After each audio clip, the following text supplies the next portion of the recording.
Telo taona izao no nandoroan'olo tsy fantatra ny rovan'i Ambohidratrimo, rova nanjakan'ireo fito miandalana.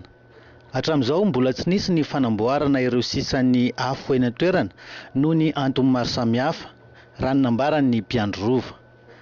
Efa misy kosa amin'izao fotoana ny fikambanana handray tanana ny fanorenana izany ho amin'ny ny Andohany, fikambanana izay ivondronan'ny Andriana avy eny Ambohimanga sy teratany Réunionnais raha ny fanazavana azo. Misy olona hoe hikarakara azy, hamerina an'ilay toerana, hitaranaka izy zany a, dia ilay atao hoe fikambanany taminy, taranaka Andriana na Ambohimanga Malagasy La Réunion. Izay zany a ilay fikambanana hanorina azy. Dia efa nataony taratasy tany amin'ny ministera azahoana fahazoan-dalana ho azy. Ka rehefa nanao an'ilay tamboho zany zareo dia tamin'ny 20 volana Oktobra 17 teo no nanaovana ny vato fehizoro taty amin'ny zoro filarazana, dia zao hita amin'ny masonao zao zany ilay tamboho. Fa manarak'izao zany a dia ao atomboka izy, ka amin'ilay fomba fanitombohana azy dia mbola tsy fantatra marina aloha ny tonin'andro izay hanaovany azy, fa efa vonona zany zareo matoa nalala tapam-poroana Zezajimay. Tamin'ny taon-jato faha 90 ny atombohan'ny fanjakan'Andriana teto avy amin'ny zanaka laha-matoan'Andriamasina Valina izay antsoina hoe Ratrimo. Nampametra-panontaniana kosa ny tsy mbola nandraisan'ireo taranaky ny Andrian-dehibe avy eny an-toerana ho amin'ny fanarenana aingana ny rova.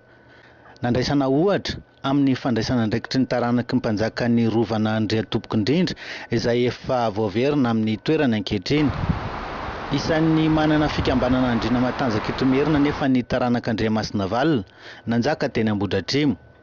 Ireto farany izay nampangain'ny mpitahirin'ny Asmpiandrianan'i Madagasikara ao amin'ny tranoben'ny Merina Ambohimanga ho tsy mahalala sy nanary ny fombany ary tsy manaja ny fadiny ihany koa, mahatonga azy ireo tsy hanajary ny Asmpiandrianany ankehitriny.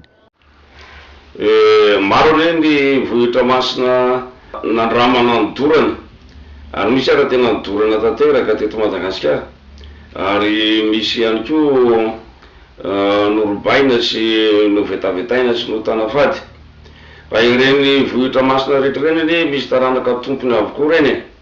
Ambohidratrimo reny vohitry ny Andriamasina Valina.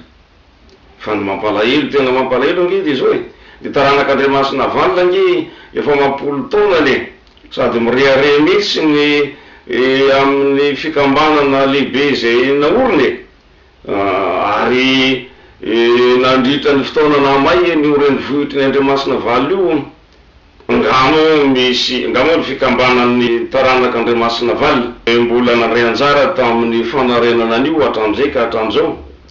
Ka tsy mahagaga raha ny taranaka Ambohimanga sy ny Créole mpanasina ny vohitra Andriana eto Merina no lasa mangataka lalana amin'ny ministera hanao ny fanarenana ny Ambohidratrimo. Misy fombany io ary misy fomba misy fady. Ka ny Créole manaraka an'ireo ny fomban'ireo taranaka Ambohimanga ireo, dia mahay an'izany koa ny Créole, ary tsy misalasala izy mangataka amin'ny fanjakana hoe ataonay io. Ka ny fomba hainy, ny fady hainy. Fa ny taranaka Andriamasina Valina marina sy mahay fomba sady sy mahalala ny fady eo amin'ny vohitry ny razambeny eo. Mbola mitoetra eto amin'ny faritry ny rovana Ambohidratrimo kosa hatramin'izao ireo toerana masina sy manan-tantara rehetra, ankoatra ireo trano vorona kilan'ny afo ny aliny 24 Aogositra 2024.